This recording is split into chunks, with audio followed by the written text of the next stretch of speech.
welcome to another episode of the Choose Strong podcast. Eddie and Sally here coming at you from sunny Huntington Beach. Ed, we are in full-blown summer mode. I think whether we want to admit it or not, if you are familiar with Huntington Beach, it is a touristy city. And typically between the months of May and August, there is an extra 500,000 people that come to this city. And we are starting to see that on the weekends. It has been sunny, beautiful weather. And so we love Mondays. Mm-hmm. We love Mondays and Tuesday because it actually feels like our city when we're there, as far as it's quieter. Yep. And, you know, it's a great place to visit. So I don't blame anyone that wants to come to Huntington. We got big, wide, deep beaches. There's some great food, great coffee. I actually had somebody today comment on my Instagram post saying that they were up here visiting for the Corgi Day. Oh, were they? You know, we got a great dog beach here in Huntington Beach. And people come from all over because it's huge. It's massive, and it's so fun. But they have probably once a month, I think, a Corgi Day. Do you think? Or I don't know every if it's couple once months? a month. Yeah, We've seen it a couple times. Yeah. But there are hundreds of corgis. No, there's more than hundreds. It's the cutest thing. So this guy was saying, yeah, we came up, but we want to make sure that when we come back next time, that we take advantage of all the great restaurants and coffee places that you talk about. So for as crazy as it is when the tourists start flooding the city, I also do love it because it just it shows what a blessing it is to live in a place that people actually want to visit. Yep. Yeah. So a couple of our favorites, one coming out at the top, who also happens to be our sponsor, is Sessions. And Sessions West Coast Deli, you can find it here in Huntington Beach right off of PCH, but they do have 6 other locations in Orange County. So Matt Medic and his wife, Summer, opened these restaurants up. And then now they're living in Utah, but they do come back frequently and picked me up as a sponsor, as an athlete this year. And Eddie and I have enjoyed quite a bit of delicious coffee and food. Yeah, good food. There. They even named a sandwich after me, the Ultra. So, yeah. They did, yep. I think for a limited time. I don't know how much longer it's going to be out. But a second one that we absolutely love, we are also friends of the owner, Suzanne, at the HB Corner Market. This is a diamond in the rough, a gem within a neighborhood. See, I love this because it's hidden. Yep. And if you're not a local, then you probably don't know about it because it's not anything that you would just drive by and see. You have to go into the neighborhood to find it. So it's off 11th and Orange. And every time I walk in, it reminds me of being in a different country because it just has that small town feeling, but it's fresh baked bread every day, fresh pastries, croissants. But her breakfast sandwich, I am almost, I don't know, maybe I'm addicted to it, on a fresh baked croissant, eggs, cheese, bacon, tomato. And then I just pair that up with the iced vanilla latte, sometimes a hot latte, depending on the weather. But Suzanne is the sweetest. If you go in, she is always working. Usually her daughter, Olivia, is working. Her son, John, used to work there, but he now works for the fire department. But we love that family. We love supporting them. Their food is incredible. And she does a lot in the community. She does so many community events. She does pizza nights. And we did a Nike running event there just a few weeks ago. But those are our top 2.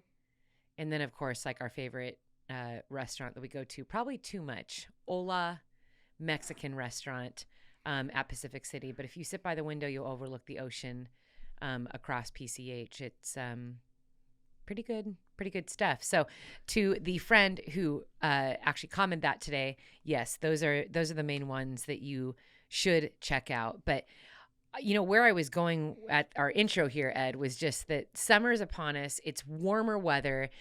Race season is here. Yep. Whether you are a road runner, a trail runner, a triathlete, a cyclist, you are really getting excited, getting revved up about racing season. And really, if you're not training for a race, I mean, you went out yesterday.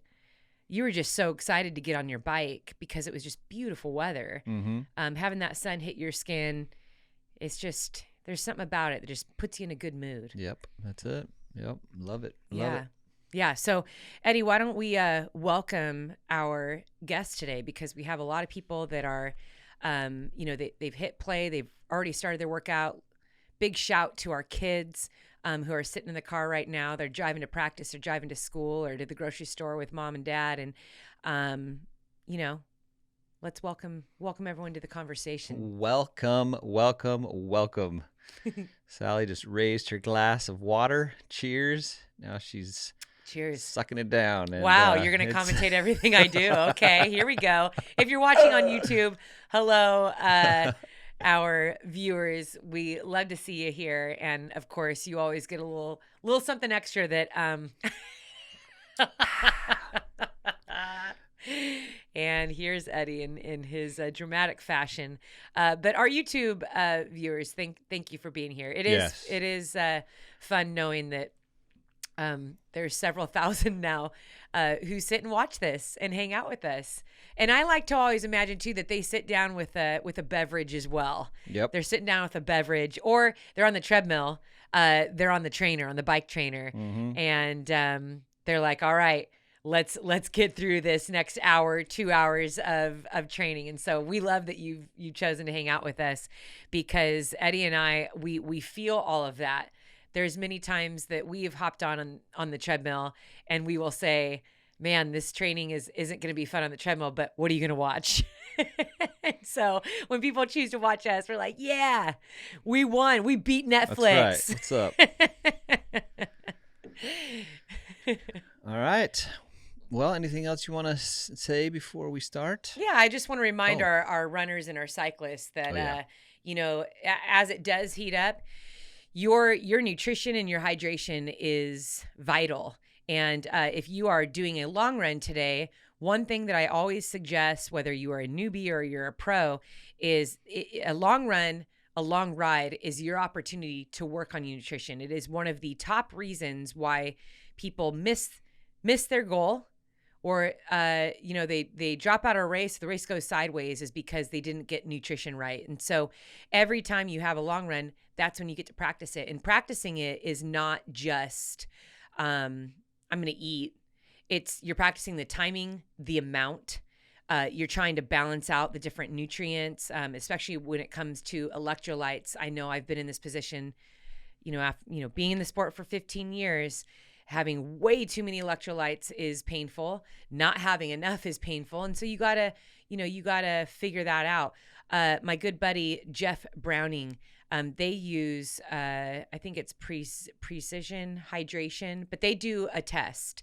And they're there in Texas, where they do some of their testing, but I think there's some mail-in testing too. But you can go online and kind of figure out, how much sodium that you need through these tests. So Bronco Billy is what his name is on Instagram, but Jeff Browning is a very well-known name in the ultra scene. He's in his 50s and still places in the top 10 and wins outright races all the time. He's an incredible athlete, probably one of the most durable, strongest athletes that I know in the ultra community. It is just amazing how deep and wide his career has been, and the success in his career. So he's a nice guy too. He is a wonderful guy. When I finished Bigfoot last year, I was in Chamonix, and he calls me from the United States and says, Sally, we need to get your feet taken care of. I'm literally on the trails in Chamonix. And I'd been there for a day, and I was just out shaking off the airplane legs. And he calls me and is like, dude, I've been watching you. I can see how much pain you're in. Let's talk. So cool. Big, massive, caring heart. But check out Jeff Browning's stuff. I know he has a coaching business too. People write in all the time, Ed, asking if I still do online coaching. I don't. We just do the app. That's also like the best way to support our show and all the content we do is by downloading our app. So, but Jeff has this test, this hydration test. And so for those of you that are running right now on the bike, or if you're just outside hiking, this is something that I highly suggest that you consider. If you watched my recent YouTube episode with Jason Coop, you'll see a lot of our interactions is him talking to me about my nutrition. And one of the things that he even said in the show is, Sally, I can't believe that after all these years you're having issues with your nutrition. And I then said, I used to be so dialed in. Every hour I knew exactly what I needed. But in the last 2 years, all of that has changed, and partly because of the massive stress that I've put my body through, and because I've been in the sport for so long.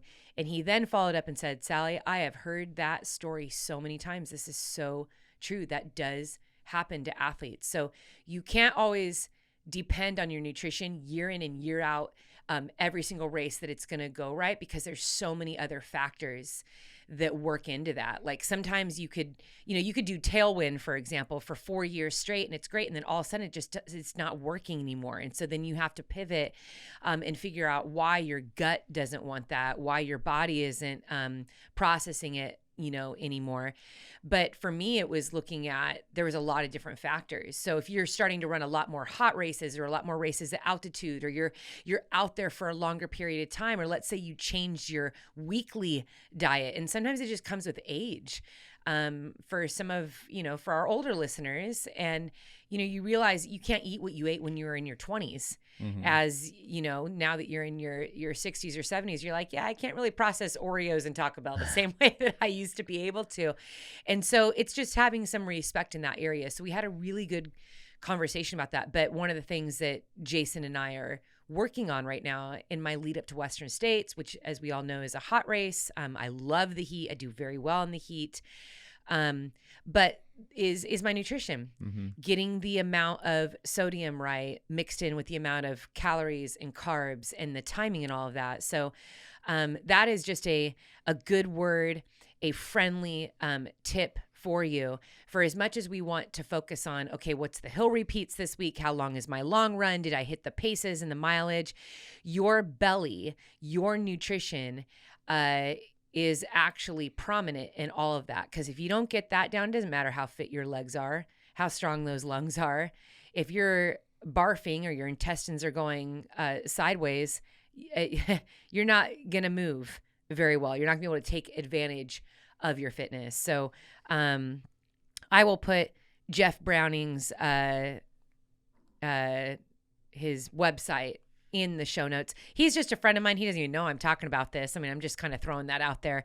This isn't like a promo for him. And as always, Jason Coop's book, I recommend that constantly. If you are new to ultra running, or you're a seasoned runner and you want to improve on your performances, if you're interested in the sport just as a whole, it is a phenomenal book. It's a hefty book. I think you can get it in hardback and softback, but it is a powerful resource. And those are two really good tools as you're moving towards this racing season, as you're really trying to dial everything in and you need some good concrete answers.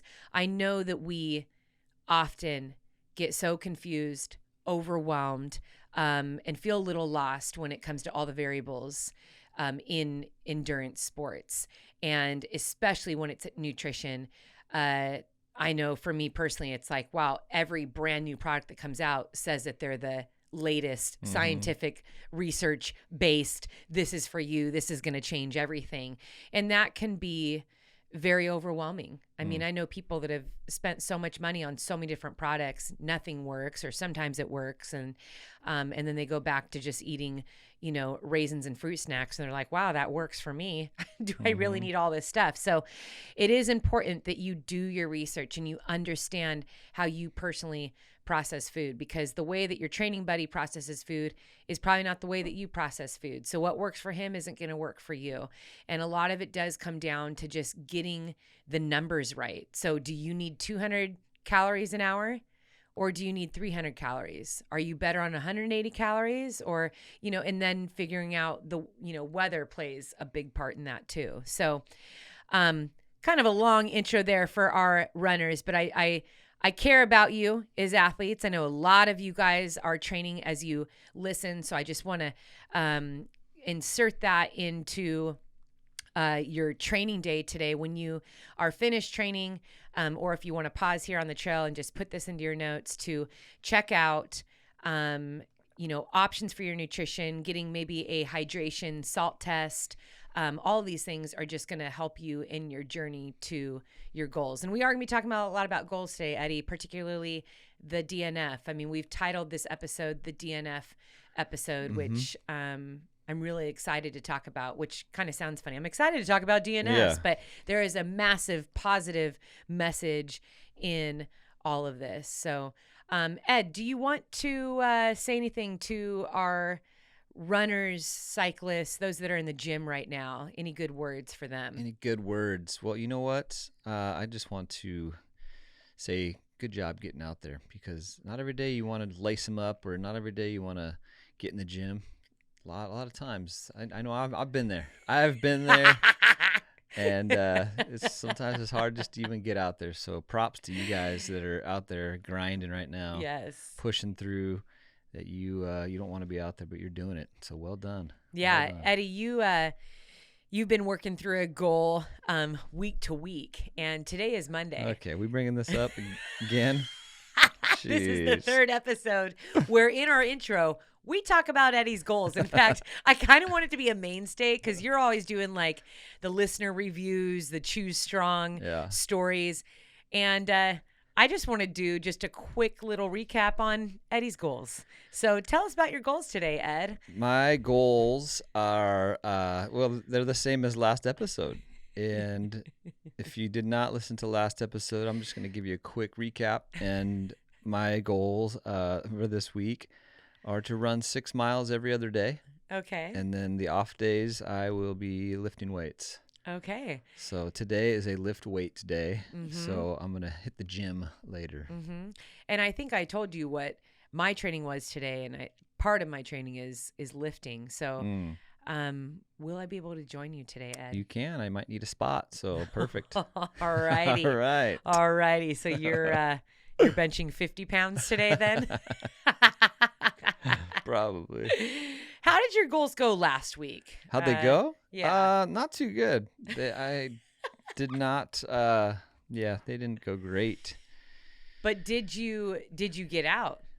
Did you get out and do something last week is what I want to know. For the most part, I did. There's a couple rest days in there. Couple in a row. Yeah. I was just really trying to recover from the hard 2 days that, I was attacking my goal. So I had to take a couple days and just rest. Well, I'd like to share with our listeners that your week included a nice big catastrophe. Yeah. And so this is why I wanted to ask you, how did your goals work out last week? Because one of the things that I have learned as a coach and a trainer over the years is I'm always going to have a client with an emergency, with kind of like a big life thing that throws a wrench in their planning, throws a wrench in their schedule. And without a doubt, it's really frustrating. So they come to me and they're just like, okay, I wasn't expecting that both my kids were going to get the flu for 2 days and they were going to be up every other hour in the middle of the night, and then you have someone else. Okay, my mom had an emergency. I had to take her to the hospital. I was kind of at the hospital for the last 2 days.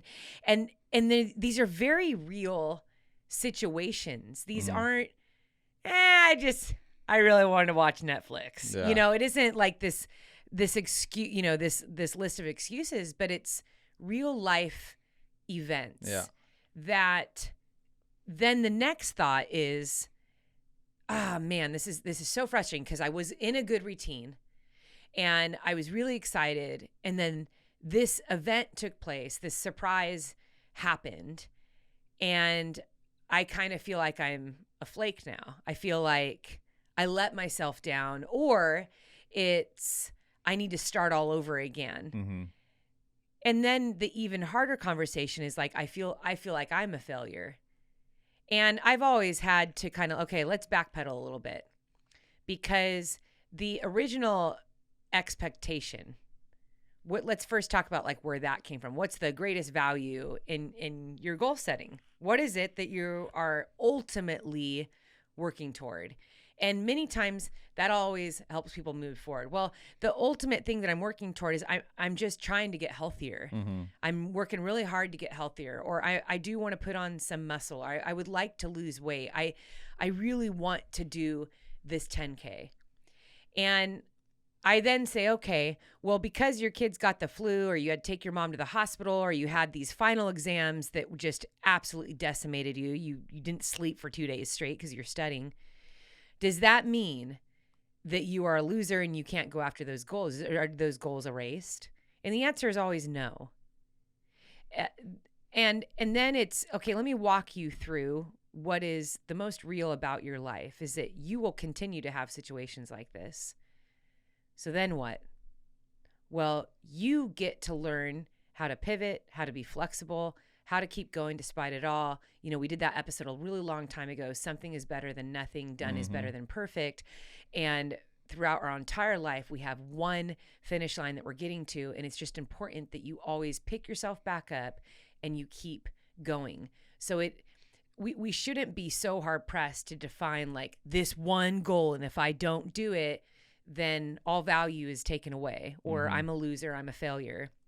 And so I do love this What's Eddie's Monday goal, because there's a lot of real life that's thrown in there. And this is kind of where you and I, as we sit across the table, my job as a professional athlete is to train and to do these races, to perform well. That is the focus day in, day out. For you, that's not your job. However, you still see your body as a responsibility. You care about taking care of your body, being healthy, being able to run around with the kids, and being able to move well in your everyday life. And you also have goals. You want to do half marathons. You just did a marathon. You love to lift. And I think that for both of us, we're on both sides of the spectrum in the physical health world. We want to accomplish what we set out to do. But we both also live a real life. So last week, why don't you give our listeners a nice idea of what last week was like for you?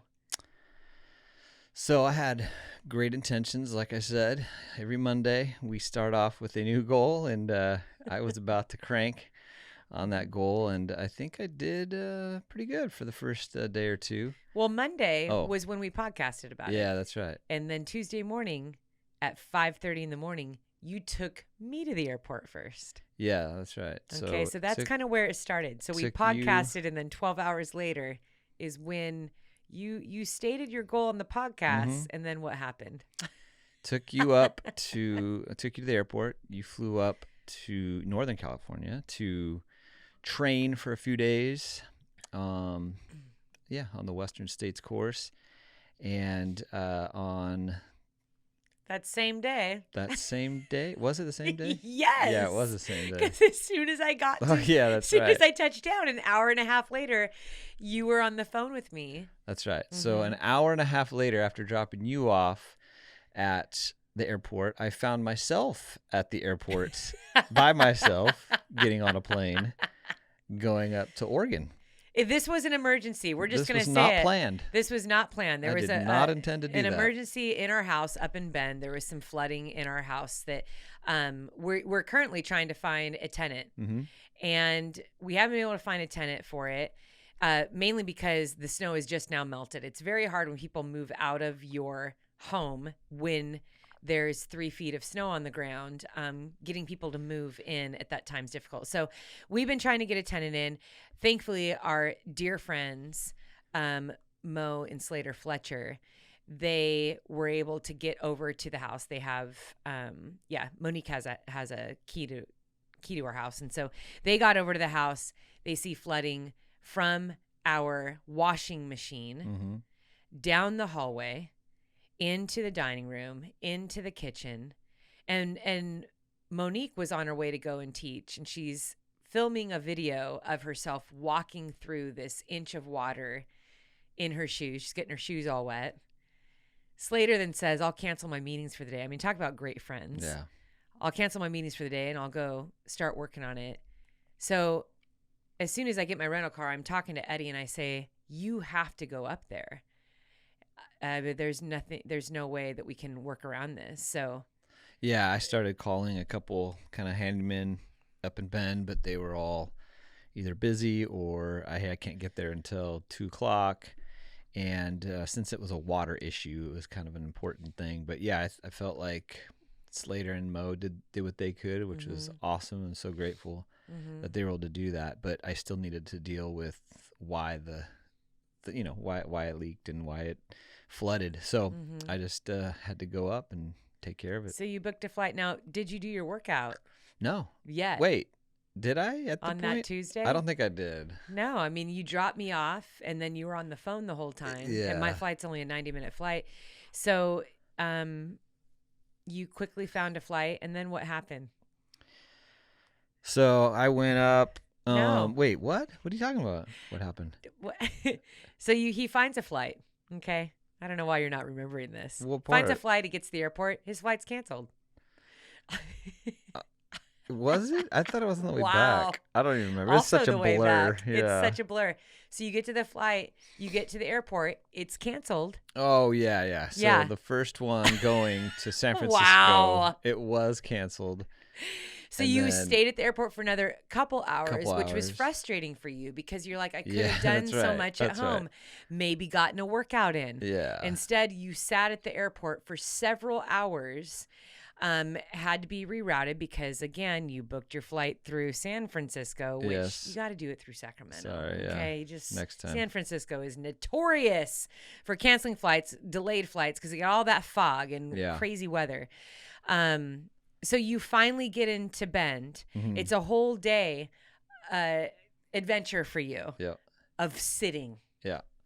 Yeah, I sat. I did not work out. You're right. I totally forgot about Mm-hmm. that. So, but yeah, I made it up there and dealt with the problem and tried to come home and got a bunch of other canceled flights and Yeah. had to stay an extra night. Well, we hit Wednesday. So Wednesday you spent the entire day Uh-huh. working on the house. Mm-hmm. And you worked inside the house, outside the house. And then when you weren't at the house, you were online talking to prospective tenants Yep. and trying to get work done for the business. Mm-hmm. So Tuesday was all day traveling. Wednesday was all day work. Yeah.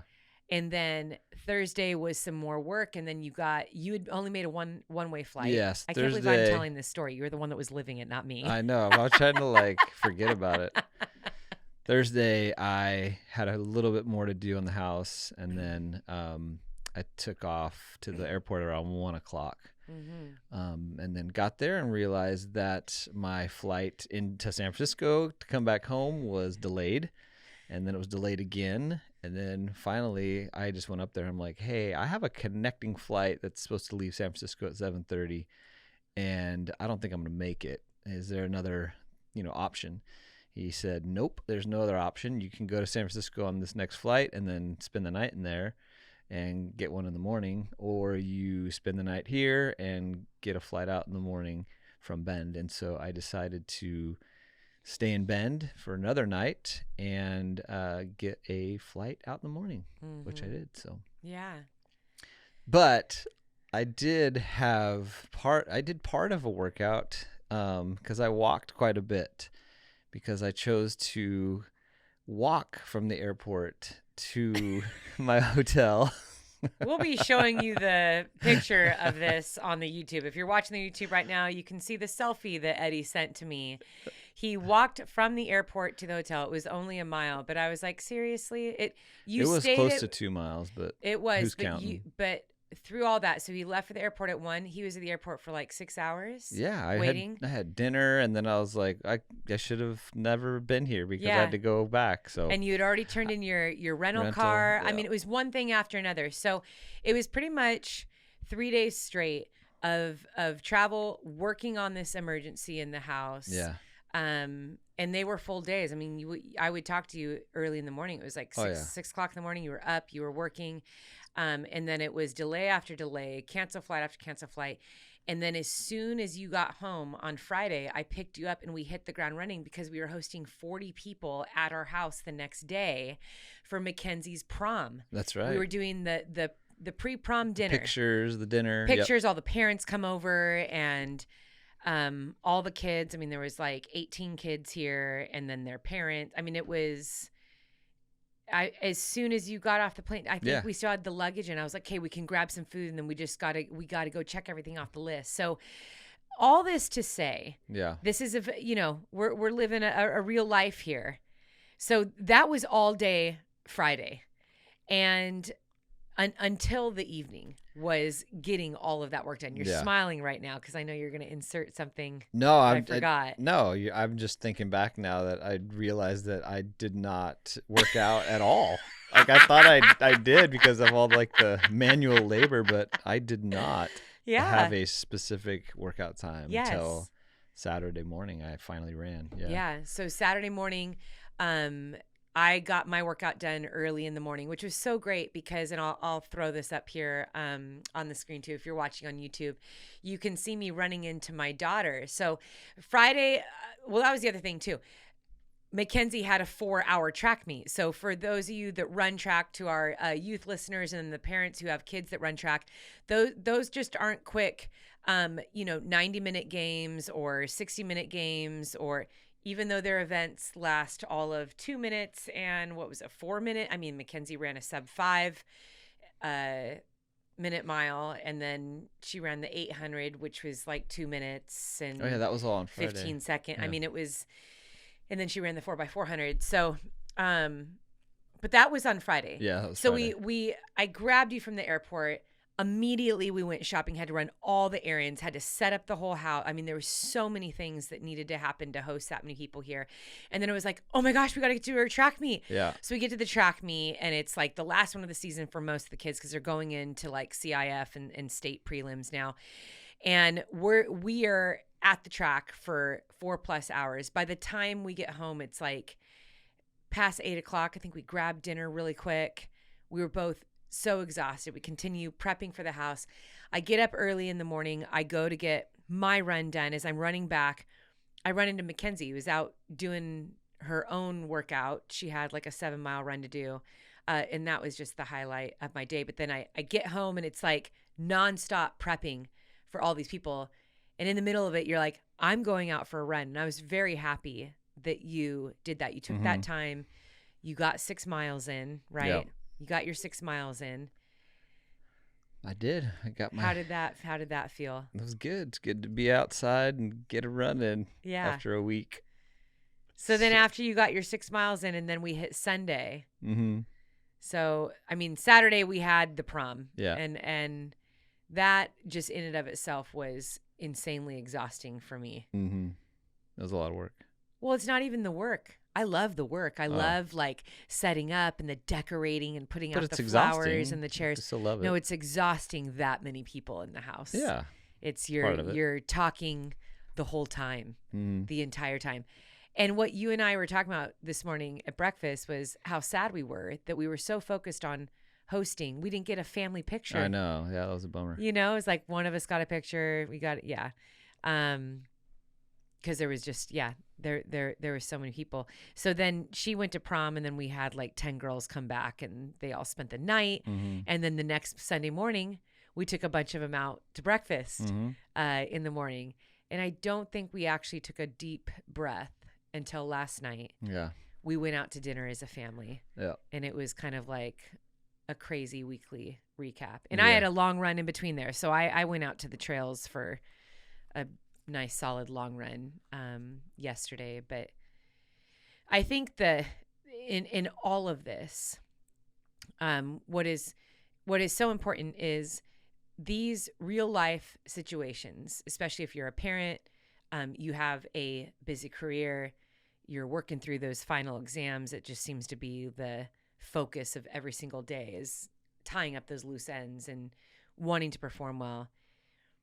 You will have surprises and things that are important, things that are urgent, that need to be taken care of. But it doesn't mean, okay, I quit on the goals then. Yeah. Or that you're not cut out for the goal, or that the timing is wrong. It's, you're just learning how to really manage all of it. So much of this comes down to just management. But I don't think it's ever a bad idea to have taken care of your body working towards a physical or fitness goal in your schedule as a mainstay. Mm-hmm. And it just looks different from day to day, from week to week. What I'm imagining for this week, because we already talked about it, what are the heavy hitters this week? That's what we said on our walk this morning. I said, what are the heavy hitters? I can already see for this week that you will be able to train way more this week than you did I hope so. last week. All I have to do is train twice and already beat last week. Right?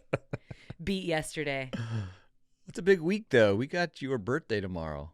That is We got my birthday. It's a big day. Yep, It's a big April day. 30th. Eddie had planned something incredibly special for me. I am so I'm excited looking forward to to head to Hollywood Bowl, right? Hollywood Bowl. We are going to Hollywood Bowl, and we are going to see Seinfeld, Gaffigan. Nate Bargatze. I wanted you to say the last name because I always say the name wrong. I think that's his name. I am so excited that all these guys are performing together. Yeah, it's going to be hilarious. I typically and historically, my birthday isn't the most, I don't look forward to my birthday. It has nothing to do with my age. If you've read my book, you know why. It just is a hard day for me. But Eddie, since I have known you, has always made my birthday so special. So I tend to not want a big party.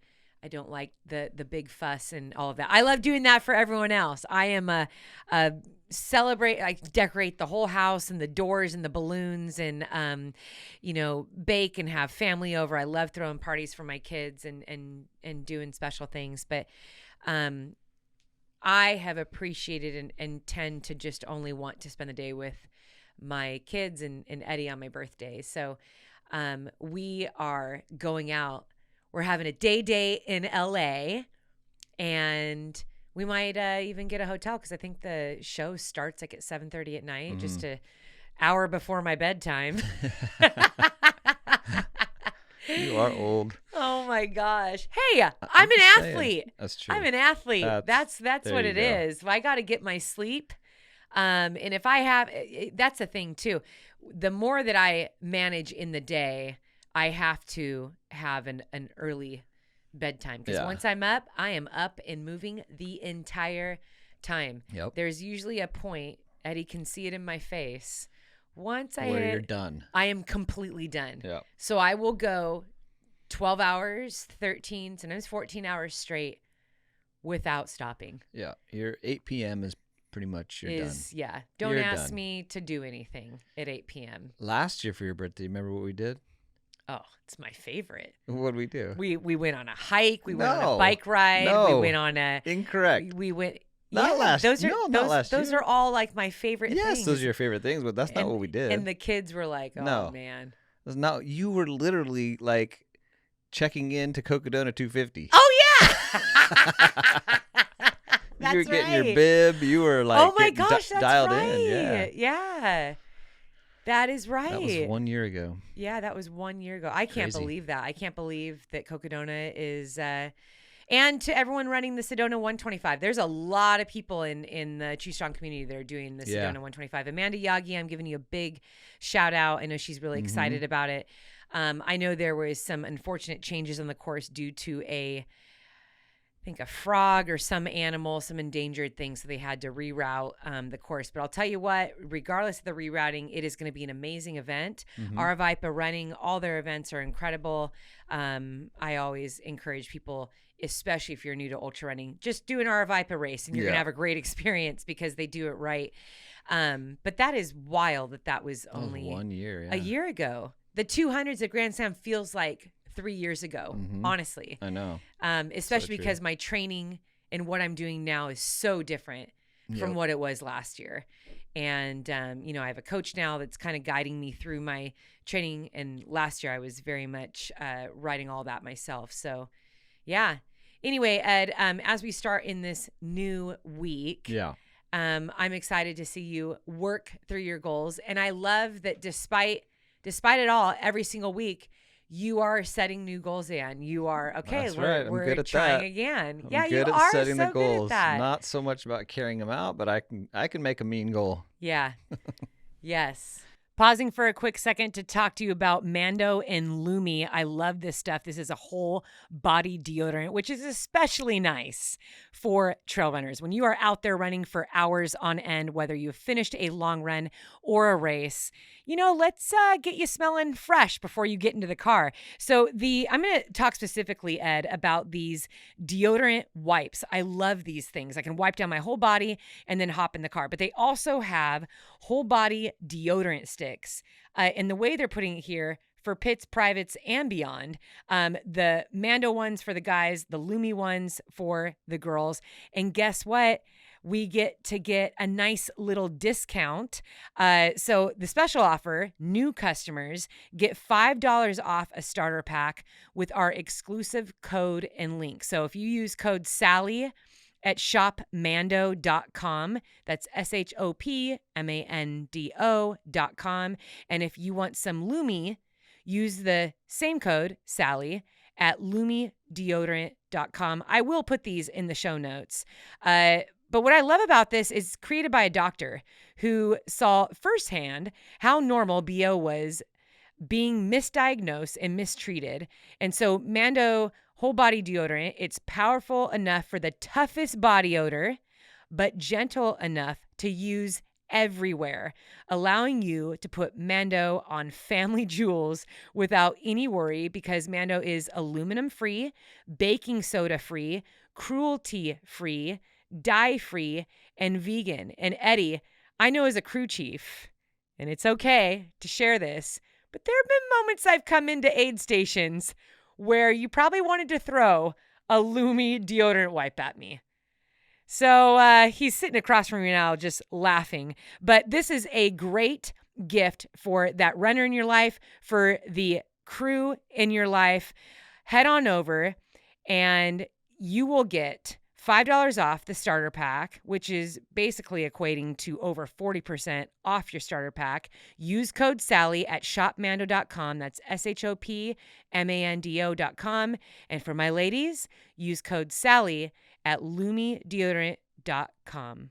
Well, we are cheering for you. And to our listeners who have big goals for themselves this weekend, I know a lot of people are coming off of a race this past weekend. Mm-hmm. Some are building up to a race, and there are people literally racing right now as they listen to us. Yes. So if you are in a race, we are cheering for you right now. We're super stoked that we get to race with you.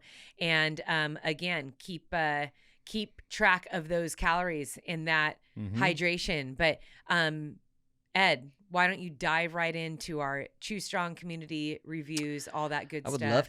I would love to do that. I will right now. I'm gonna give Mikey B a little shout out because he gave the Chew Strong podcast a little shout out on Apple Podcasts. He said, well, the title of his is 26.2 marathon with a 35-pound pack. Oh my gosh. He says, wow, as I head into the Tough Ruck 2024 tomorrow in Boston. This was like a couple weeks ago. I'm so grateful to have had you with me during this training block. This is my first official marathon, and I'll be doing it with a 35-plus pound pack in honor of the families of fallen military, police, and first responders. You've been with me on my runs and rucks since January, and been so amazing and inspirational.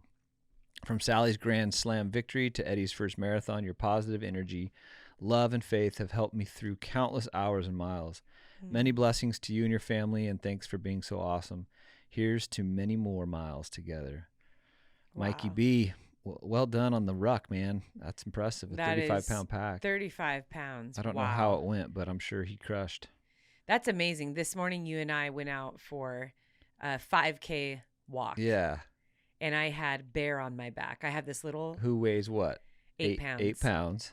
And I was about 2 miles in, and Eddie kept looking at me. He's like, why don't I take that from you? Yeah. And I was very grateful when you said that. Yeah. That was 8 pounds. That was 8 pounds. Yeah. Can you imagine like a Labrador retriever on your back? Right? Oh, all right, Mikey. Well done. All right, next one is from Kimberly. Kimberly wrote in on our Instagram, send us a message. She said, Eddie and Sally, I love your podcast. I just wanted to reach out and say thank you so much for episode 55 on failure. I downloaded it and started the episode during my race this past weekend, Lake Sonoma 50. I've slowed down the last several years as I've gotten older, and I knew I'd be chasing cutoffs. It turned out to be a fairly rainy day, which meant a lot of mud on the course. Unfortunately, I missed the cutoff at the turnaround at mile 26 by about 15 minutes, and my race was over. On the drive home the next day, I put the podcast back on, and I finished episode 55 with some tears. The timing could not have been better to hear Sally's words. You guys are awesome. Keep up the good work. Kimberly, thanks for sharing that. Thank you, Kimberly. All right. I think I'm going to highlight 3 people. Okay. I'm going to do strong body, strong love, and strong mind. Okay, I'm let's gonna hit do them all. it. I I'm love going to hit that. them all. All right. The first one's from Danielle Ford. She wrote this in the Facebook group. And she said, officially a member of the 100 Mile Club. Yeah. I've always found so much joy in running, but for years I struggled with IT band syndrome that would leave me sidelined with severe pain every time I attempted anything over about 5 miles. I was encouraged by those close to me to just focus on being good at the 5K distance, because some people really aren't meant to be endurance runners. But my dream was to go further. I discovered Sally and the podcast and the messages that she was putting forth, and had a profound impact on me. I listened to her on my long runs. I joined the app, and I committed to the strength work, and I got stronger slowly but surely, and I was able to run further with less pain and then no IT pain, and then I could run even further. This past weekend, I put together 33 back-to-back 5Ks. It was brutal for sure. I had to walk the last 15 miles. Every step was a battle, body versus will, but all the pain and fatigue melted away the moment I rang that PR bell and was handed my buckle. Don't ever put a limit on your potential. We are all capable of so much more than we think. Sally is right. Don't listen to any voice except the one inside you that says, I wonder if I can blank, and then just start trying. Make the choice to show up every day and just do something. Run to the mailbox, show up for the class at the Y, do 10 minutes of yoga before bed, do the work, build your mountain one grain of sand at a time. We can all do incredibly difficult things. Hashtag choose strong. I love that. That is incredible. What a great story. Thank you so much for sharing that. I know that encourages everyone listening. I mean, I think that the stories that are shared on the Facebook page, people that email us, the messages that you get, Eddie, on your Choose Strong podcast Instagram account, man, it fires me up. It never, like, I think what I'm most inspired by is how people are doing their journey. You know, it's like, okay, you got 43rd place, or you got first place, or you know what I mean? It's like, it really is like, here are all the things that happen in the lead up. This is what I overcame, and I'm continuing on. And it's like, we all need to be reminded of that. Like, that's what we're all doing. Yep. We all want to keep going. And when we understand that there's people all around us doing the same thing, that's encouraging. Yep. Yeah, that's pretty inspirational. Especially when all of her friends that were close to her said, hey, maybe you should just focus on being good at the 5K. And then she went out and ran 33 back-to-back 5Ks. I love that. I love that. That's how she broke it down, too. Yep. And her pictures on Facebook, they are sporting the yellow hat. Yes, let's go. Looking good, Danielle. Aww. All right. Next one is from Cloudy. She wrote in on the Instagram. She said, hi, Sally and Eddie. I just wanted to say thank you for being the light when I didn't think I had any left in me. I recently lost my dog, Oscar, who was my best friend when I got home when I was 18. When I got him when I was 18. He's got me through some tough times, and his loss has hit me really hard. It would have been his 12th birthday today, so I decided to run 12 miles in honor of him. I listened to your podcast from the start to finish of my run, and the laughter, the smiles, and the meaningful advice got me through. Thank you for being there for me when I needed it most. You guys are awesome. I will be purchasing a yellow hat when I can, and as a reminder to always choose strong. Thanks again, Claudia from the UK. I love that. Some strong love from Claudia. Yeah. All right, last one, Michael. He actually sent this one to me through the Strava messages, and this one is definitely strong mind.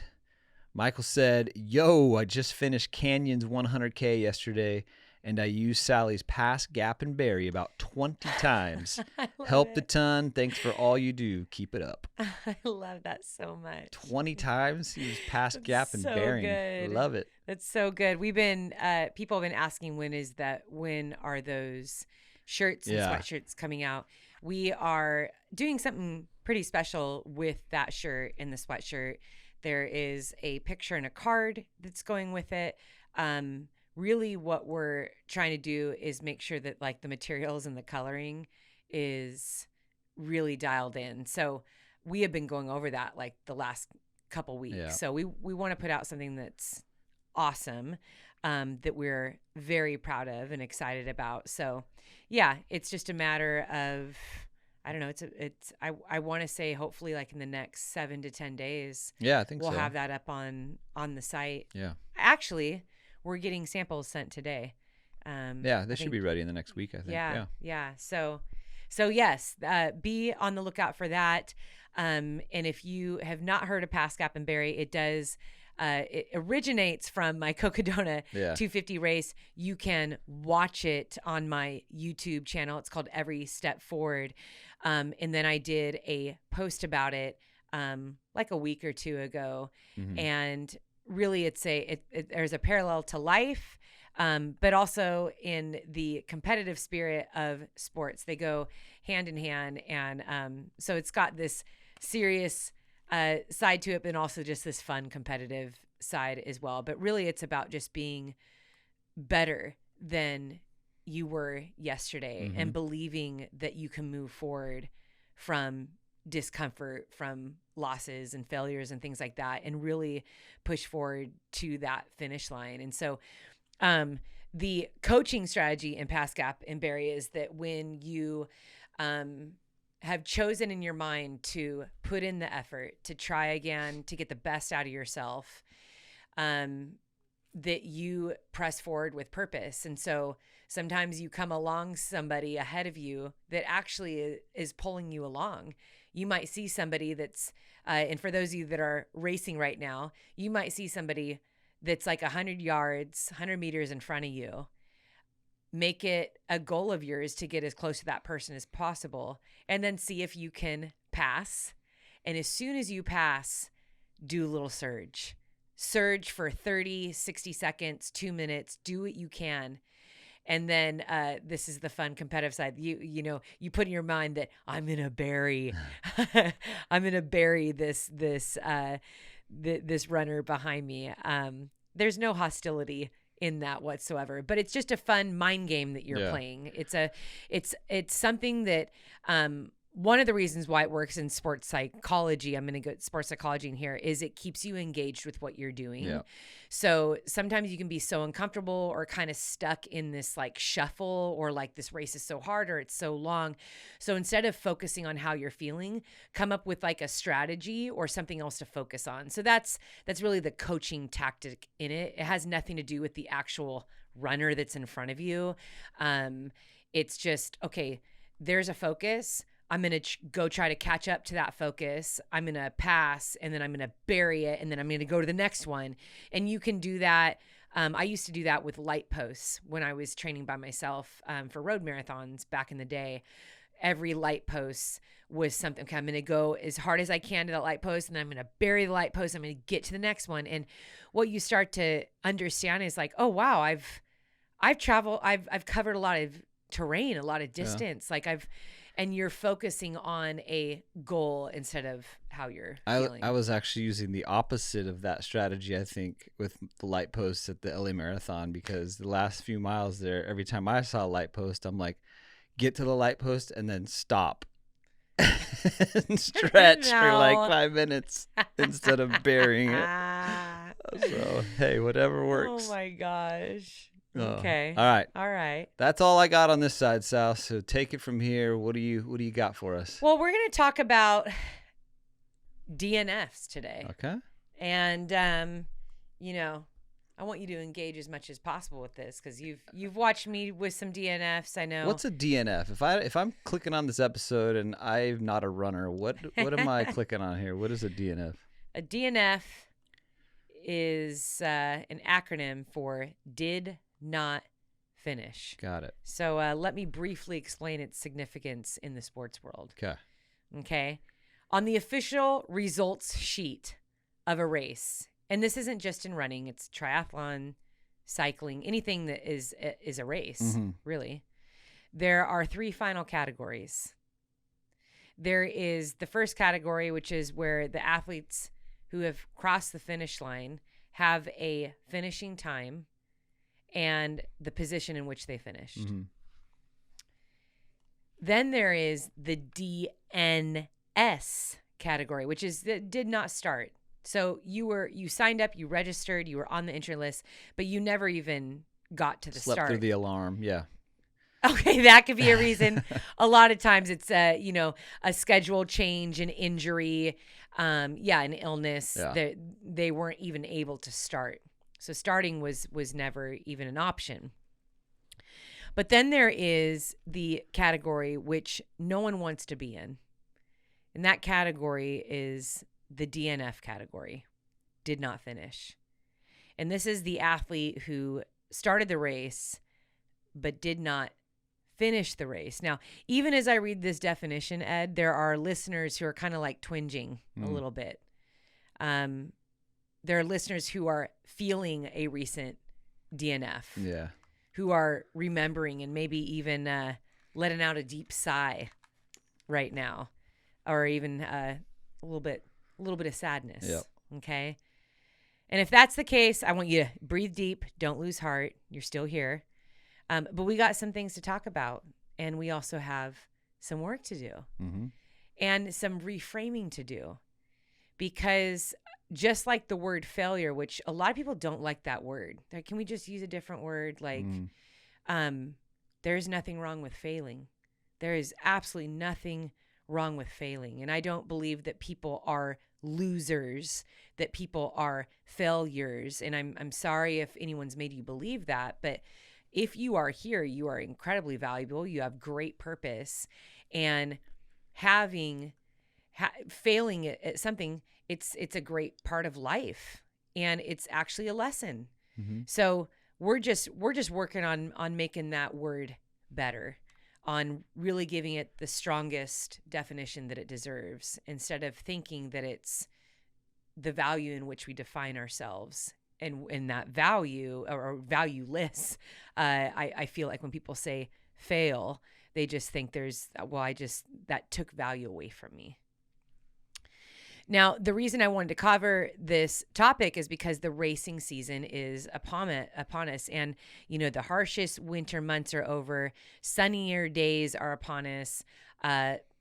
People are definitely ready to put themselves to the test and go after the big goals they've been working for, in the last 4 to 6 months. I'd say, most of the triathlon, road marathons, road races, ultras, most of those races happen between April and August. That's when people are doing most of the racing. It's just, that nice, fair weather. So this is an exciting time of year, but with all the racing, there will also be some heartache. And there's going to be missed opportunities. There's going to be some surprising setbacks that come in the form of illness, injury, family crises, and life events that will just keep people from getting to that finish line or even to the start line altogether. So I want to speak to those people. I also want to do a bit of preventative care in the podcast and how to help you lessen the chance of a DNF when possible. Now, the truth is, a DNF is in the books for all of us. You see, at some point in our journey, we will miss the mark. We will fall short and not complete what we set out to do. I like to call this being a human, Eddie, being a human. Sadly, people take these events of failure and proceed to beat themselves up. And so I'd love just to stop that cycle today, because if you have had a recent DNF or you failed at a goal, we want to stop the negative talk cycle in that, which is very easy to do. In fact, I've had this conversation with Mackenzie many times when racing is hard, and especially for youth, they're racing a lot. Yeah. You know, the track cross country, they are racing so much, and kids take everything is such a big deal when you're a kid. Yeah. You know, your whole life, whether it's your friendships and, the crushes that you have, or that, the C on the test that you're hoping you get an A+ on. I mean, it's a really big deal. And I've had this conversation with Mackenzie, who is about to go off to college, many times, that most often it is us that puts the greatest weight and value on certain events. And we think in our mind that that's the way everyone feels, that everyone was building up and valuing it the way that we did. And when we fail, that everyone thinks and everyone's disappointed in us. And I'm embarrassed and I'm ashamed. And it's like, okay, we got to figure out where that comes from. We got to stop that cycle. So know that a DNF is where we actually all come together. A DNF is where we all come together, because that's actually one of the things we all have in common. Even those who might brag on social media right now about never having a DNF. And I remember doing that myself. I've never DNF'd. Well, pride comes before the fall, doesn't it? It definitely comes before the fall. And a DNF is not just in a race. As you know, I'm always talking about life. A DNF is, it could be a test in school. It could be that major in college that you're working toward, or in a career. It could be in a relationship. Right down to the simplest weekly goals or training goals that you hope to fulfill that week, Ed, right? I have a couple DNFs in that category, for sure. So as a mother, and I can say this too, as a mother, wow, I have had a lot of DNFs as a mother, just on my weekly to-do list. In fact, you and I were sitting at breakfast this morning, Eddie, and I whipped out my to-do list. I always like to write my to-do list at night. And what I do is I will then text it to myself. I take out my notes app on my phone. And yes, this is a nice little tip, my friends. Take out my notes app on my phone. I write out my to-do list for the next day. I text it to myself, and that's my first text for the morning. Sometimes it's the first text. Sometimes I wake up to how do you know? To a barrage of texts. Quite overwhelming. So we were eating breakfast, having our coffee, and I opened up my to-do list and I went through it. And your response to my list of to-do for the day was, "Are you sure that's not for the month of May?" That's how long it is. So yeah, sometimes I set myself up to DNF on my daily to-do list because I just add way too much to it. Yeah. But to all my human listeners, you get me. We are no strangers to not finishing what we set out to do. This is normal.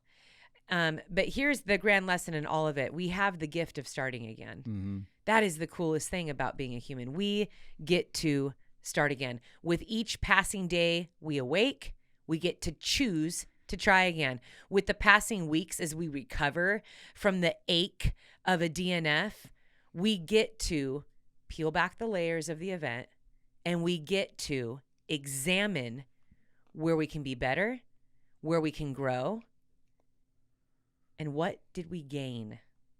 What did we gain? That's a great word, Ed. What do you gain from a DNF? What did you gain from that failure? Now, how's that for a message today? Because what I don't like hearing is, yeah, I worked so hard for that goal and I didn't even finish it. I'm upset. I don't know how I'm going to rebound from this. I mean, these are real, true life messages that I get. I actually don't know how I'm going to rebound from this. I feel like I wasted my time. I wasted my energy. I wasted all that time away from my family, or time that I could have been spending with friends, resources. I mean, this is really hard for me to bounce back from. And I think that's where I like to show sensitivity and compassion, because it isn't always just, I'm so mad I didn't get to the finish line and get that belt buckle. It's everything tied into that. Mm-hmm. It was, look what I did for the last 6 months. And now I feel like that was just a waste, and I'm ashamed. And there's part of it too where you kind of touched on it, but where you're ashamed and embarrassed for you're wasting other people's time, right? Like, because a lot of these races, if they're 100 plus miles, you got crew that have flown in from a different state. They've given up a week of their time. They have spent money on all sorts of stuff, rental cars or whatever, right? And they're giving up time maybe away from their family or their job, and for you to go out and to DNF, then it's like, oh, it's another smack, right? Because now you're thinking, I wasted their time too, let alone my 6 months of training. So there's that element too that's sometimes heavier than probably your own kind of embarrassment. I'm really happy that you highlighted that, because I've felt that in my career. I've had some deep heartache. Particularly, I think the deepest heartache I had was my 2016 Western States, because the kids were, I believe at that time, they were 10 and 8. Mm-hmm. And I flew up every other weekend, and I stayed with Ann Trayson up north. It was time away from family. I stayed up there for 2 to 3 days each time. It was all this dedication and build up, and to have the worst performance of the 3 years that I competed. I mean, I felt a lot of things. I had this very high expectation. I had this high expectation for myself because I was the fittest that I had ever been. The time trials that I did on the course while being coached by Ann Trayson pointed to me running very fast that year. But as a mom, even heavier still was just knowing that I had given so many days away to train for this. But I had to work through all of that, because if the value in getting to that finish line was only marked by finishing in the top 10, I also had to work through the fact, well, I still spent all those days away. Mm-hmm. I still, like, whether I succeeded or I failed, I spent time away. Mm-hmm. And so it's why are we putting so much weight on certain events when really the focus should be on the overall journey? Mm-hmm. And realize that there actually is value, and there is stuff that we gain when we fail, but it is very, very difficult to see that when you're in it. And so what we do is we beat ourselves up, and we do it by doing that. Well, I spent the time away from family. Crew came out. Crew stayed in hotels, and they flew. They took time off of work. There was so many resources that were used, and like, I missed the mark. Mm. And not everyone is always going to understand it. Yeah, you are going to have some people be disappointed or upset because of that. Like, dude, I spent all this time and you dropped out of the 100 in the first 20 miles. Like, that's rough. Mm-hmm. This is also why it's so important that you pick your crew wisely, and that you pay attention to who is in your inner circle too, because you don't need the whole world to understand your goals or where you are going. You don't need that. What you do need is to stay true to yourself, and to always be working toward that growth and getting better and learning. See, the thing is, just going back to this, what did you gain? You gain when you succeed. You gain when you fail. The other thing that happens, whether you fail or succeed, is you always go back to work. So if you win on Saturday and you are standing at the top of that podium, or even if you came in last place, you cross that finish line, you're super proud of yourself on that Saturday. Guess what? There's still Sunday and Monday. Life is still going on. You get back to work. It doesn't matter if you failed or if you succeeded. You get back to work. You always gain, and you always get back to work. Mm-hmm. And it's taken me a really long time to learn that. See, I look back at that season, 2016, working up to Western States, 6 months straight of very, very dedicated training. A lot of time spent on the course, getting that fitness there. And what I understand now as I look back, 8 years now have passed, is I used all of that training. I used that heartache, that letdown. It propelled me so much in my career. Mm-hmm. Even at the very idea of what that felt like. I never want to feel that again. And understanding that my kids were watching. See, the part of the story that is so precious in that failure is, one, my kids still, Isaiah and Mackenzie still talk about it. They have never forgotten it, because they crossed the finish line with me, both of them hand in hand. Mm-hmm. And there's a little snippet of a video Billy took. I crossed the finish line with my head down, fighting back tears. I came in 11th place. And I went right into your arms, Eddie, and just crumbled. And I'm bawling in your arms. And Isaiah and Mackenzie are so proud of me. Mm-hmm. And the next day when we drove home, I remember Isaiah and Mackenzie sitting in the back seat, and one of them just slid their hands over onto my shoulders and said, I'm so proud of you, Mama. You are so strong. And I was bawling. I was crying for so many different reasons. It's the effort, it's the loss of the dream, it's you put your whole heart into something. But I look back on Sally 8 years ago and I realized I was still growing so much in the sport. There was so much that I was learning. I was trying to navigate. That was also a time in my life where I didn't always feel like I fit into the ultra community. You know, I was at this time, a lot of people were talking about how muscular I was and the way that I trained. And so I put a whole bunch of negativity into that failure of not reaching that goal of, well, I just don't fit in and I don't, do what everyone else does. And, and I'm a mom and I'm busy and all that, is just like negative talk to myself. And that wasn't productive. And it took me some time to move on from that. And now I look back, I'm like, wow, I've grown so much. And I think that's kind of where I want to pivot in here, Ed, because your point about how we take a DNF and it isn't even that you didn't even get to the finish line. But now I'm going to take the time and make a big list of everyone that's disappointed in me. I'm going to make a big list of all the negatives now. And I'm just going to sit in that. Why do we do that? I have been with runners who I chose to crew and pace who did not finish the race. On a personal level, I can say I had compassion and understanding. It was like, oh man, that's so hard. I get it because I have been there. And I have also heard those runners say, I just feel terrible because you came all the way out here and you didn't even get to pace me. I'm sorry. I'm like, are you kidding me? This is your race, not mine.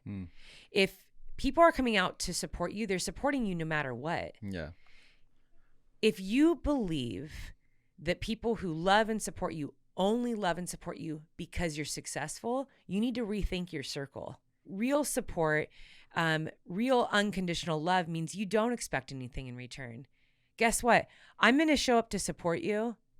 It doesn't matter what mile you get to, I'm going to support you. Mm-hmm. If I have to pick you up at mile 18 of a 100-miler because you twisted your ankle, or your stomach is sideways, or you actually, got food poisoning the night before, or your brain isn't in it, guess what? You are still of the exact same value to me. I love you. I support you. And when you dust yourself off and you get back out there and you want to try again, I'm going to be out there for the next race and the next race and the next race and the next race. And I'll tell you what, you guys, that's actually the beauty of life, is doing it alongside people in that way, is showing up for each other no matter the DNF, no matter the triumph, and realizing that our value doesn't change regardless. And, back in 2013, I trained for Run Rabbit Run 100. It's a race in Colorado in the Rockies. If you're not familiar with it, it has been around for a while. And it is a tough course. They have 2 heats. The first one, it's the tortoise and the hares. So the hares are it's the elite. It's the ones going for the prize money. This has the most prize money in the world. Their prize purse is over $100,000, and it's 10 deep on each side. It's amazing. And so this race, it starts for the first wave. I believe they start at 8 o'clock, or maybe it's like 6 o'clock, and then the hares start like at 10. I think the hares start like 4 hours later. So I trained for this race.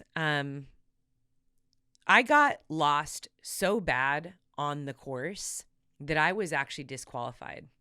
That's how bad I got lost. Yeah. I was making my way to mile 57 or something somewhere around the halfway mark. And I took a wrong turn and went straight up a mountain and found myself at mile like 94.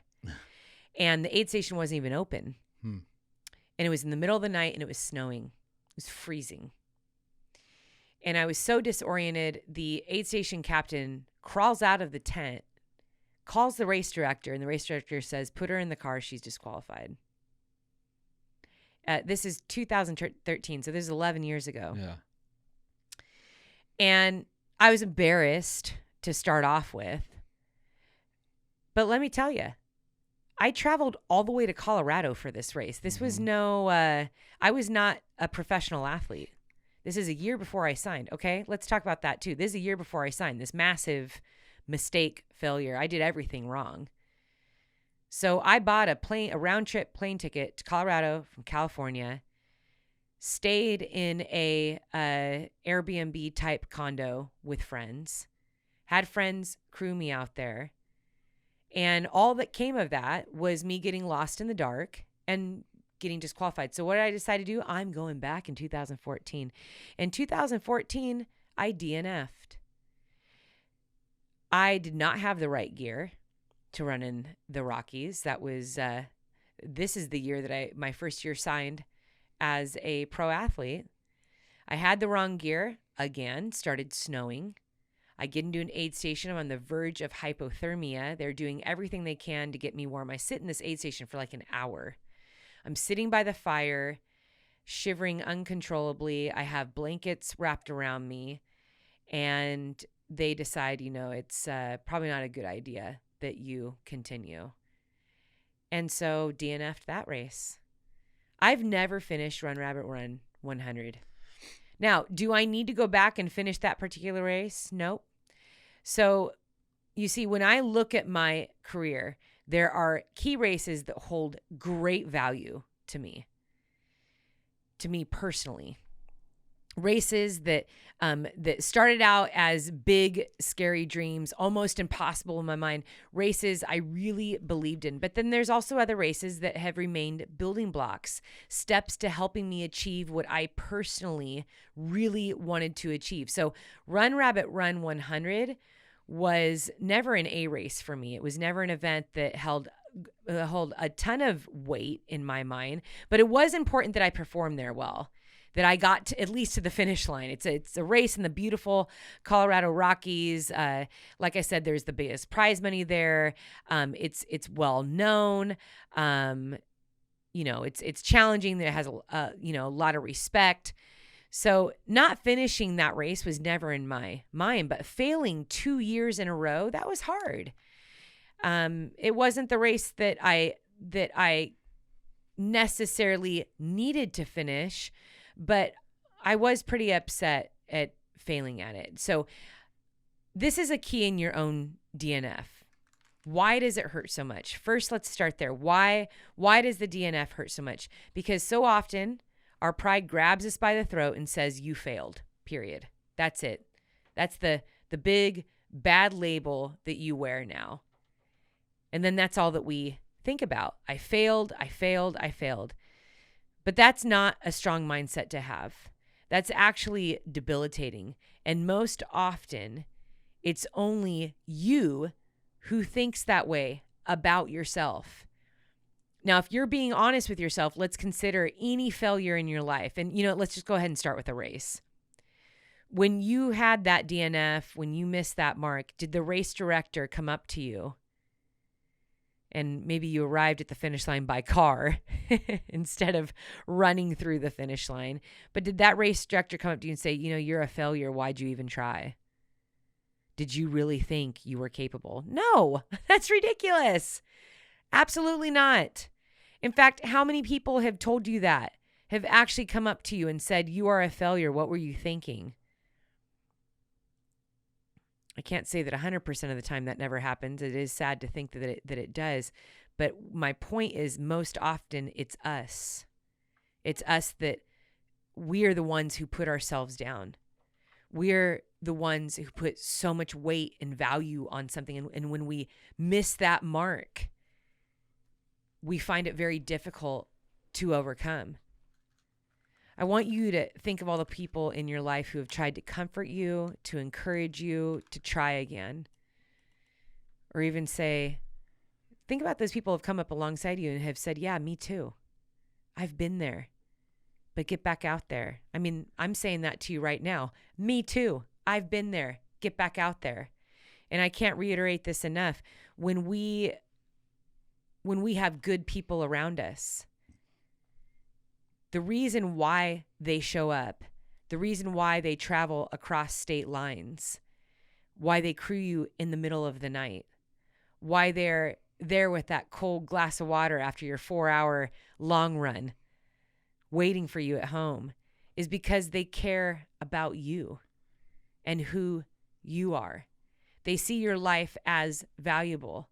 And I think you could do yourself a favor is seeing yourself in the same way. See, I think as parents, Ed, we can understand this, that one of our greatest hopes is that our children would see themselves the way that we see them, as loved, as full of purpose, as having a bright future ahead of them, as capable of overcoming, as capable of getting back out there, as being able to hold that strong stance in resilience and be able to endure or overcome anything that they go through. As a mother, that is my heart always for my children. And for our listeners, that is my heart for you. Whatever it is that you're working toward, when you have a DNF, when you have a failure, how do you talk to yourself? And if you could take a moment and get outside of your own body, get outside of your head. And if you were a friend or if you were a father talking to yourself, would you say the things to you that you say about yourself? Would you say to a child the things that you tell yourself after a DNF, that negative talk? I hope that you wouldn't. But you got to protect your mind. You got to create that positivity in your mind where you are speaking kindly and graciously, and you're moving forward. See, when we fail, we forget that everyone around us has actually been there too. When we fail, we think, I'm not cut out for this kind of stuff. I feel lame. I'm not good enough. And so often the hurt and the letdown, it's tied to other things. I hear this so much. I'm trying to think. Someone had actually written about it recently. They failed in a goal and they thought, well, I believe so often that my value is tied to me doing hard things, that I have to keep up this persona on social media, that the reason why people are interested in me is because I do epic adventures, that I do these hard races. And man, that's a tough one. That's a tough one because it's not uncommon. I think children feel that, trying to meet expectations of their parents or their or their teachers or their coaches. This is a common thread throughout all history, currently in society. I think it will be here for all time, don't you think, Ed? I mean, this idea that I need to earn my value, I need to earn love, I need to earn to be here, to matter, when all along you being here, simply you and who you are, is invaluable. It's enough. It's enough. Yep. So our pride or a past pain or the belief that if we succeed that our value will increase, right?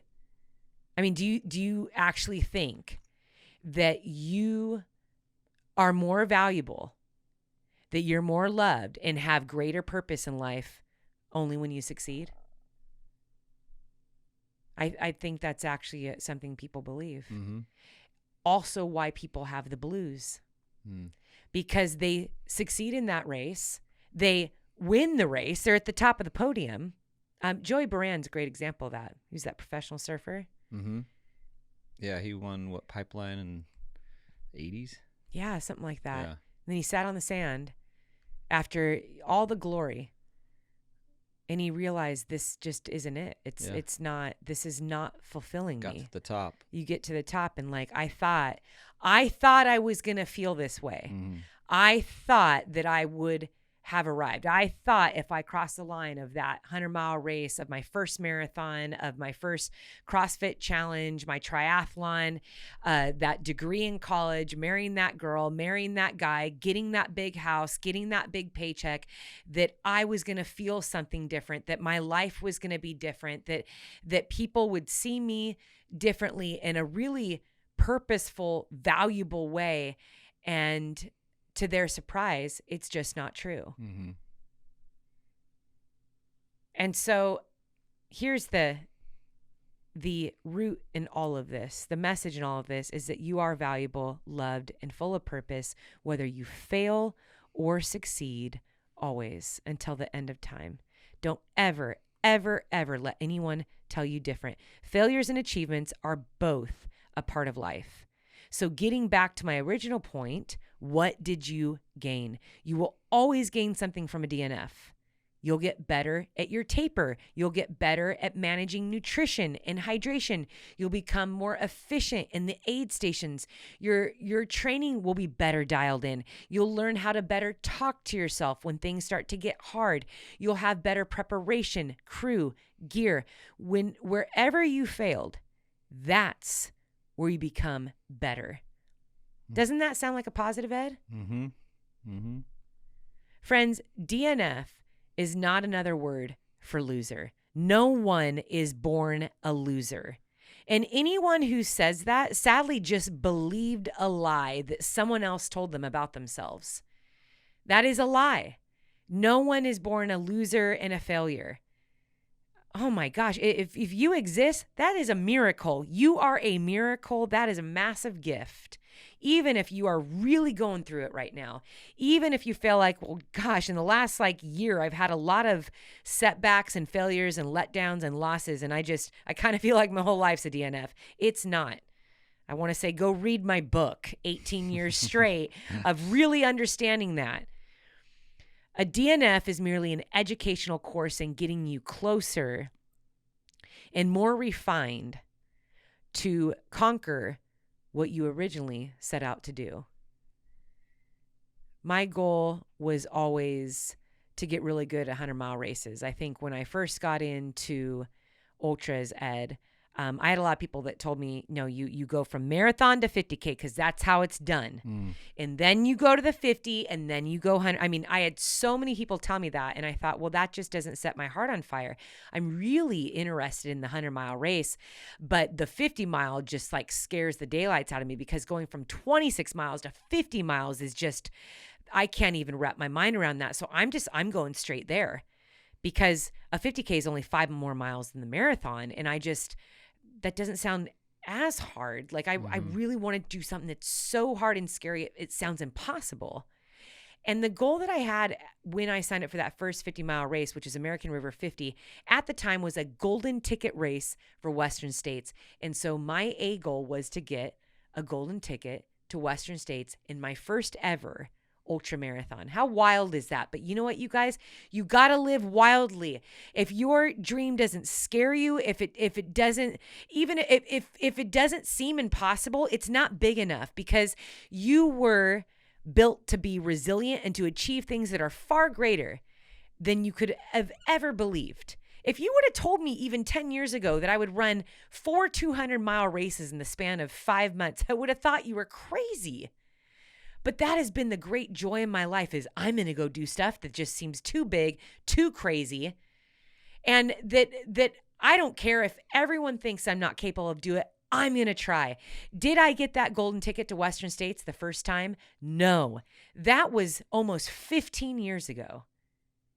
The thing is that you just don't stop trying. I learned a lot that race. I mean, I got cramps. I didn't know how to, I had completely seized up cramping in my legs. I could barely walk at mile 30 of that race. Somehow I figured out through the help of friends and aid station volunteers how to fuel in a race. It was an opportunity for me to learn. That's what a DNF is. You didn't finish, but what did you gain? And if you think that all of the resources and all that training was a loss, it's not, because you got to pull back on that race, stop putting so much weight on that race.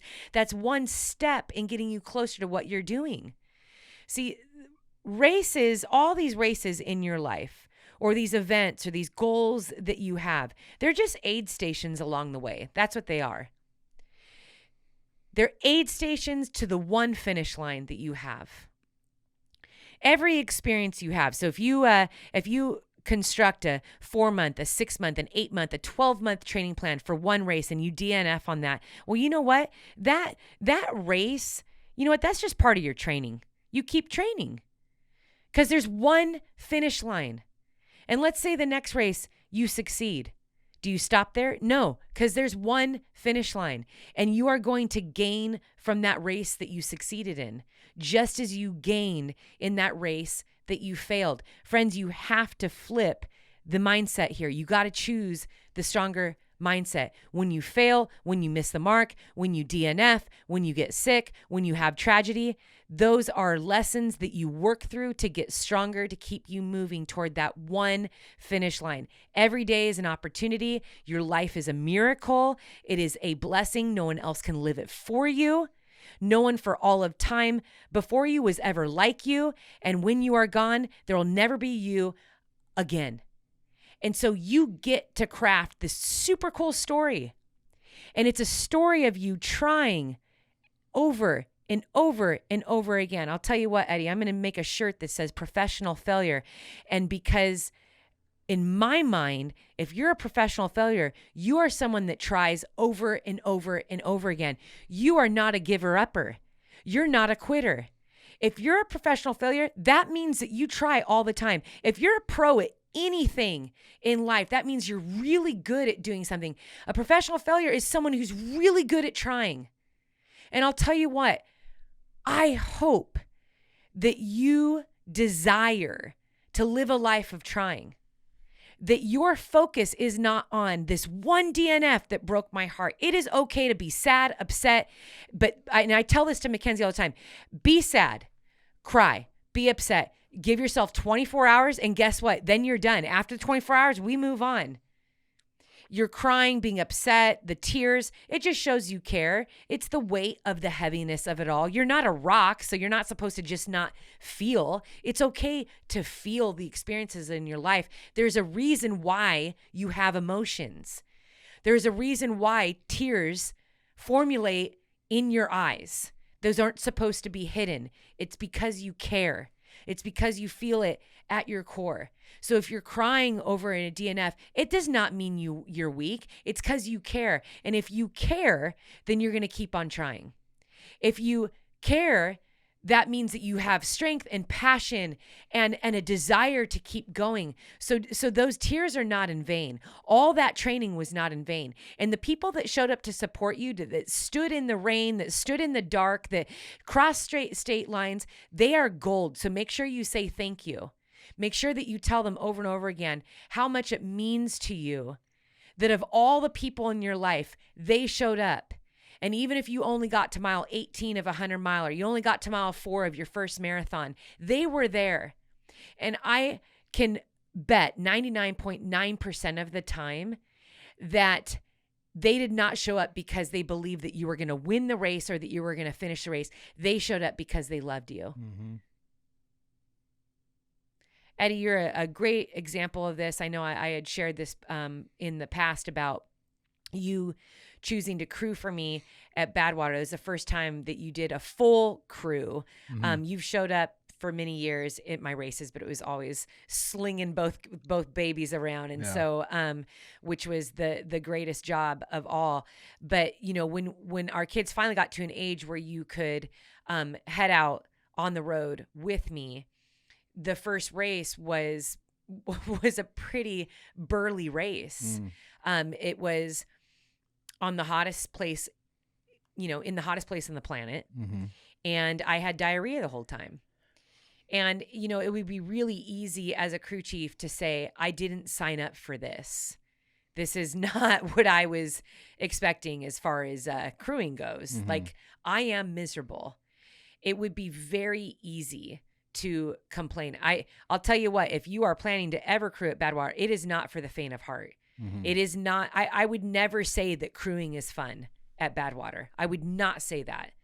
The lead up to it is like the expo before, you're seeing friends, you grab dinner the night before, the night section, like the first 6 hours. That's fun. It is. Yeah. It's like, it's beautiful, the sun rising, but oh my gosh, once you hit mile 40 and on, it is not fun for anyone, especially when your runner is moving 3 miles an hour and they're going diarrhea every, 45 minutes. So, and it's flaming hot, and it doesn't matter if you have AC on in the car, you're just baking and moving so slowly. But I would suffice it to say, as we've moved on through these races in my career and you've showed up to crew for me, I don't think I ever remember having a conversation with you where you circled back and was like, I was pretty disappointed that you didn't get this time. Yeah. Like, I'm not sure I'm going to show up to the next race, Sally. I mean, maybe I'm wrong. Maybe you kept that inside. I don't know if you want to speak to that. No, that is not my place to say something like that. Nope. I mean, why have you showed up? Because I have, I just wanted to support you, right? Like, I think you were spot on where the people that love you, that crew you, aren't there to know or to think that you're going to win the race. They're there because they just want to support your passion, all the time that you've put in to get go towards a goal, to achieve a goal, and you want to be part of that. You want to support that person and be a part of them getting that goal. Mm-hmm. And so that's kind of why I am always showing up and because I want to be part of that. I want to be part of you reaching that goal that you've been working hard towards. I think for our listeners who are parents, who have children who play sports, are nodding their heads because they don't show up to Saturday soccer game with the cooler and the chairs only because their kid's going to score and there's a definite win, right? Mm-hmm.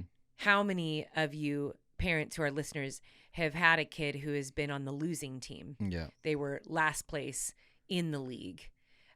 Their team never scored or maybe only got a couple points the entire season. That's hard. Mm-hmm. It's hard to sit on the sidelines and see your child drop their head game after game after game. Or you might have a child who never starts or barely gets any playing time. I mean, I know we're in a world of highly competitive soccer, volleyball, baseball, swimming, where you just don't get chosen at all. I mean, these kids will travel an hour and a half to sit on the bench the entire game. And families are giving up time and energy, and they're like, wow, like, this is hard. How do we navigate all of this? And it isn't that our DNFs or our losses are necessarily all about us, but there's something bigger going on. Because I'll tell you what, you guys, you can never put more weight on any one race, and I would say this to kids too, or any certain game. than you do on the great big journey. See, you could be a part of a team one season that loses all the time, and 2 years later be a part of a team that wins all of the time. Mm-hmm. All of that is part of your story. You have to see that every season in your life is valuable and that there is something to be gained in all of it. It is so fun to win. Mm-hmm. It is so fun to win, to hold the big trophy in your hands, to get your name in the local newspaper, to get that post in social media, to get a perk because you're the champions. It is hard and heartbreaking to lose or to be overlooked by a coach, to train so hard and not have all of that hard work come to fruition. But what's important is your story as a whole is far more valuable than any one race. Because once you achieve that one race, maybe that you had put so much weight on, you have to move on. You have to move on to the next one. The same way that if you had a failure, you have to move on. Big races don't define your story, but rather all the reactions and responses you had. That defines who you are. Mm-hmm. I can look back and say, these are the biggest races of my career. When I am interviewed, I was just interviewed recently, and they say, what was your favorite race? What would you say is the mark of your career? What is your greatest achievement in the sport that you're most proud of? And I can rattle off a couple races that mean a lot to me, that I'll always remember, that I'll always be so proud of. But the reality is that those races were like a cherry on the top. Those were the sparkles, it's the glitter, those were the exciting moments. But there is so much more depth and value in my entire career that I learned along the way that has shaped me to who I am. And who you are as a person is far more important than that race buckle. Mm. And even if it's an Olympic medal, who are you? And I'll tell you what, it's all the reactions and responses that you had to all the events of your life. You'll have hundreds of races to run, but who are you in each one? You'll have lots of DNFs in life, but how did you respond to each one? You have lots of heartbreaks in relationships, but who were you in each of those? How did you make people feel? How did you grow as a person? Who are you to others in this world? See, people watch how you respond to both your failures and your triumphs. They do. And you might not even know this as a spectator.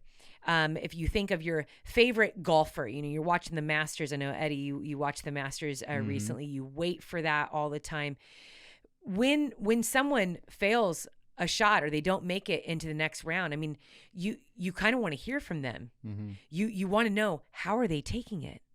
What was going on? Were they sick? Did they have an injury?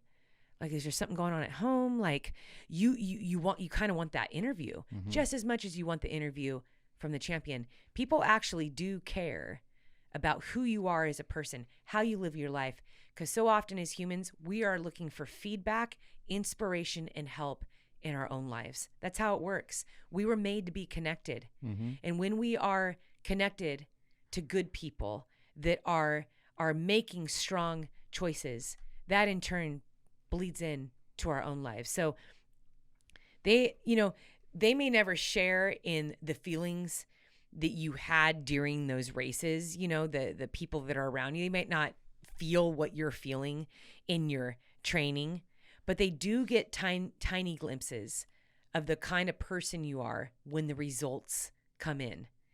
And so are you defined by your results? Or are you the same immovable character no matter the results?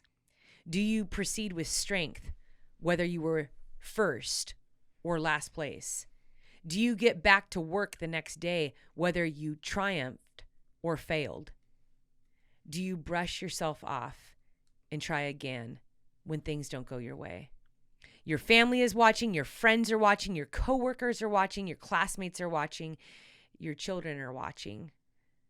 What you do after that DNF, that's where the gold is.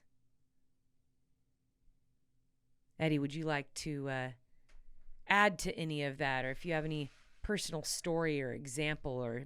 No, you always ask me at the end of your preaching here that if I can add anything, and it would just be, I would mess it up. I would not help whatever was just said at all. So I'm gonna just say no. I do not have anything to add to that. That's good stuff, right? Like, because like you said, everybody deals with a DNF. If you haven't yet, you will at some point, and the response is, how are you going to respond, right? So that was good stuff. Yeah, and I can't reiterate enough just the compassion and empathy that I have for our listeners who are dealing with this right now. Yeah. Because when you feel so heavily about a goal and it doesn't go the way that you want it to, it is a normal human reaction to be sad. Yep. To be disappointed. For some people, they take it a step deeper and they feel embarrassed and ashamed, and there shouldn't be embarrassment or shame there. That doesn't come from a good source. I don't know where that comes from, but it should not come from you. And the 24-hour rule and all of that is one of my favorites. So, and I do that myself. I say, I'll do that when I get in an argument. I'll say, hey, I've done this with Eddie because Eddie just like bounces back so quickly and wants to giggle and joke around with me after we have our disagreements. And I say, hold on, I'm still being mad at you. I'm still being mad. I'm still working through all the emotions of our disagreement. And I think it's the same thing with a failure or a DNF. It's okay to work through that. Like, sit in it for a little bit, but give yourself a time frame in which you're going to move on. Like, I'm going to take 24 hours. I'm going to eat my emotions. I'm going to cry. I'm going to take a 85-minute shower and just cry on the shower floor, wrap myself up in a blanket, not come out, whatever it is that you do. You know what? Give yourself 24 hours to think about what happened, to be sad, to feel all the emotions, because they're going to be raw, to kind of go through all that. And then after 24 hours, you're done. You're done with the low points. Now it's like, okay, after 24 hours, here's the next steps that you need to take. The next step is get out a piece of paper and write down, or if you keep a journal, write down what you gained. Okay, it was a super hot day. I was not expecting how hot it was. I probably could have did some things to keep my body cool. I should have doused my hat in that creek.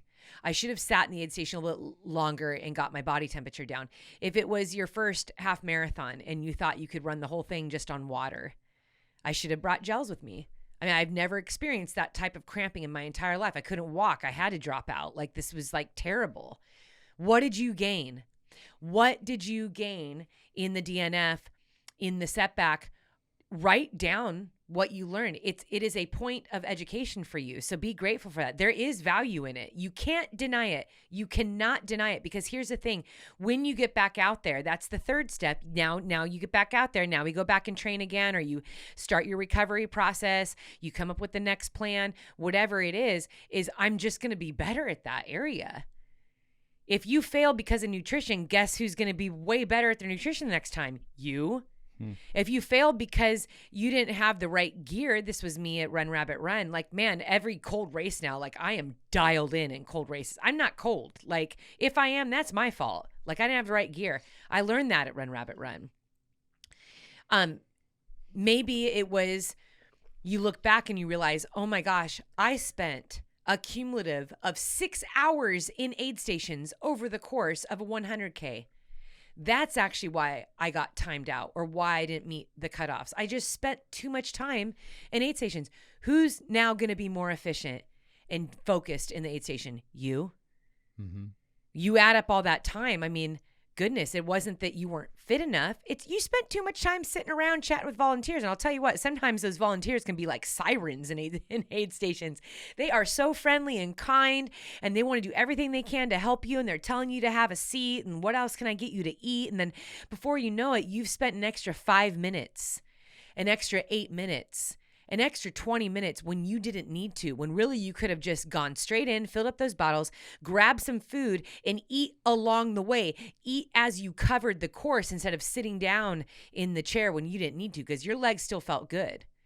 You got to like figure all that out. Like sometimes it is good to sit in an aid station if you're like really feeling it, but other times, you don't really need to, but only you can know that. So think of all the things you gained, that you learned, that you could do better, that you can strategize on a little bit better. I mean, that DNF is a point of education. And that's really where I want to end here, Ed, is to all of our listeners. I have this in common with you. I've had a probably maybe even more. A lot of failures in my life, a lot of failures in all areas of my life. Whatever I have my hands in, I've had a failure in it.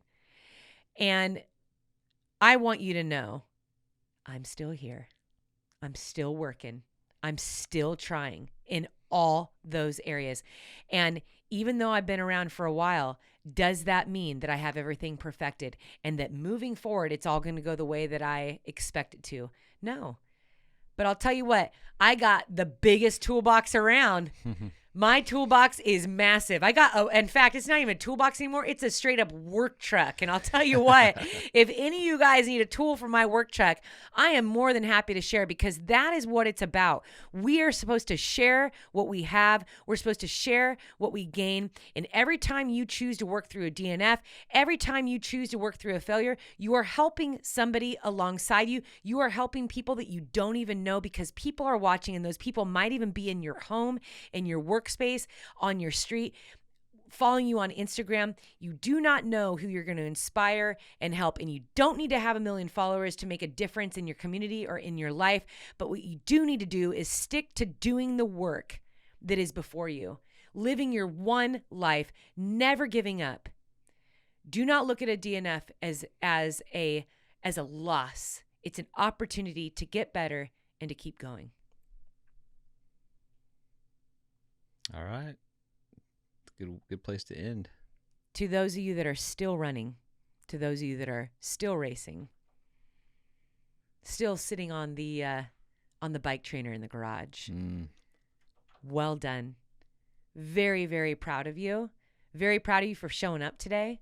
To all of our youth listeners, to our friends that are on their Harleys, sewing, cooking dinner, driving home from work.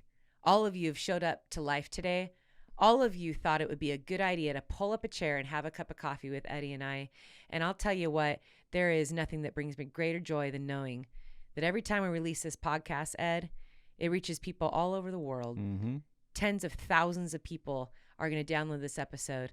And so I'm just going to use this opportunity to say, we love you. We are cheering for you. We are working and failing right alongside you. And we are getting back up, and we are trying again. And we're rooting for you every step of the way. And we want to encourage you right now to keep choosing strong in all you do.